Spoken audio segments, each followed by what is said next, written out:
À court terme, l'impact il a été plutôt sous forme d'une baisse d'activité dans la plupart des entreprises, autour des 10 à 20% de réduction de consommation énergétique ont été observés par pas mal d'entreprises. Après, certains secteurs n'ont pas ou peu été touchés, comme les secteurs du médical ou de la pharma, là où la demande reste présente. Mais la plupart des secteurs ont été assez gravement touchés, en tout cas de manière ponctuelle. Ça, c'est plutôt pour l'industrie suisse, mais au niveau mondial, l'impact il va être assez comparable. Il est prévu que la baisse de consommation d'énergie en 2020, elle soit autour des 8%. Ensuite, il y a un rebond qui est prévu autour des 6% l'année prochaine, donc c'est ce qu'on appelle la forme en V. On verra un petit peu ce qui se réalise réellement, mais donc là, c'est plutôt une baisse assez ponctuelle, et puis donc l'économie espère un redémarrage aussi rapidement que possible. Un impact direct chez les entreprises dont moi je peux m'occuper, c'est que ça a sollicité beaucoup d'énergie et d'argent, cette crise. Donc le risque, c'est que cette énergie et cet argent soient plus affectés, ou en tout cas il y ait un délai avec la mise en place ensuite de mesures d'efficacité énergétique.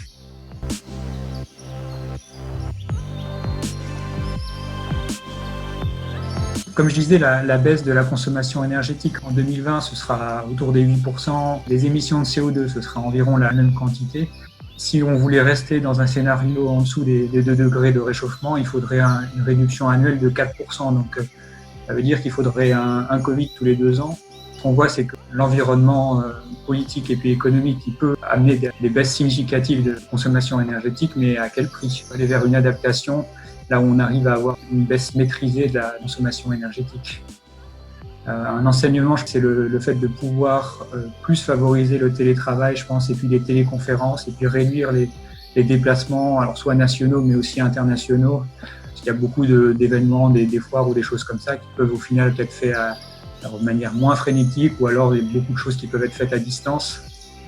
Et puis un enseignement peut-être au niveau politique et industriel, c'est que quand on a une crise urgente et puis importante comme ça, les gens savent s'adapter et puis mettre les moyens à disposition.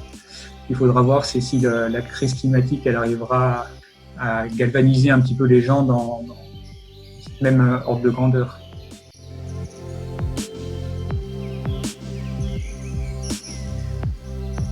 J'imagine que ce sera assez négatif, comme je disais, il y a beaucoup de ressources qui vont être allouées à d'autres choses qu'à l'efficacité énergétique. À long terme, il faut voir un petit peu comment les dirigeants voient cette crise. Est-ce qu'ils voient ça comme un avertissement, comme un point de sensibilité et peut-être une manière d'ensuite accélérer la transition? Ça va être un petit peu au cas par cas selon les personnes.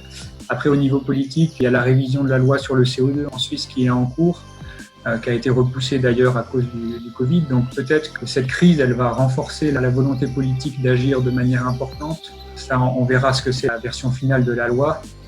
Au niveau des dirigeants dans les industries, il faut voir peut-être que pour certains, ça fera un peu un électrochoc et qui voudront agir de manière plus poussée. Et puis peut-être que le changement, il viendra aussi de l'intérieur des entreprises où les employés ils vont un petit peu secouer leurs dirigeants pour que les choses plus concrètes qui se passent. Au niveau industriel en Suisse, il y a les milieux qui vont être très touchés et d'autres beaucoup moins. Le milieu de la pharma ou du médical sera peut-être moins touché, mais certains secteurs comme l'horlogerie ou de la sous-traitance, par exemple automobile, vont être très très touchés par cette crise.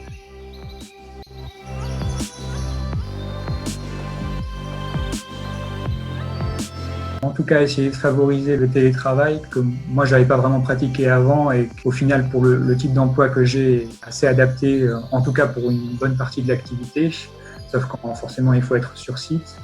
Et puis sur le fait de favoriser les téléconférences, où avant on ne se posait pas vraiment la question, où dès qu'on devait rencontrer un client, il fallait forcément se rendre sur site. Maintenant, on se rend compte qu'il y a certaines réunions qui peuvent être faites à distance et que ça fonctionne très bien. Donc ça, c'est un enseignement à titre professionnel, et puis à titre privé, ça force à rester un peu plus chez soi et à faire des découvertes plus locales et à être un peu moins dans la frénésie du déplacement dès qu'on a du temps libre. Donc ça m'a permis, moi, de rester un petit peu plus à proximité et de prendre plus de temps pour les week-ends ou les vacances, ce que je ne faisais pas forcément avant.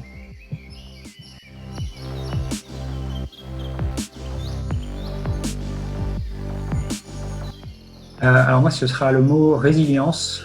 Je vais lire la définition de ce mot. Alors la résilience, c'est un phénomène psychologique qui consiste pour un individu affecté par un traumatisme à prendre acte de l'événement traumatique de manière à ne pas vivre dans le malheur et à se reconstruire de manière socialement acceptable. C'est aussi la capacité à réussir à vivre et à se développer positivement de manière socialement acceptable, en dépit du stress ou d'une adversité qu'il y a quand une crise grave qui pourrait potentiellement avoir une issue négative.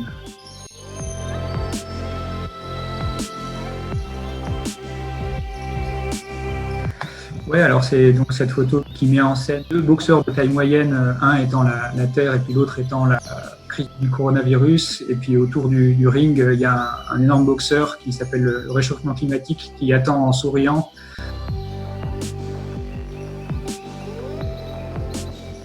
Je trouve que ça symbolise assez bien la crise qu'il y a maintenant, où il y a beaucoup de moyens qui sont mis en œuvre par l'économie ou les gouvernements pour combattre la crise qu'il y a maintenant. Mais il faut savoir, c'est qu'il y en a une bien plus importante qui va arriver ensuite. Alors elle va arriver de manière plus progressive, de manière peut-être moins mortelle, mais il ne faut pas du tout la sous-estimer. C'est-à-dire qu'on a un budget carbone, et là, ce budget carbone, on devrait déjà avoir atteint un plateau et voir amorcer la redescente, et ce n'est pas vraiment le cas.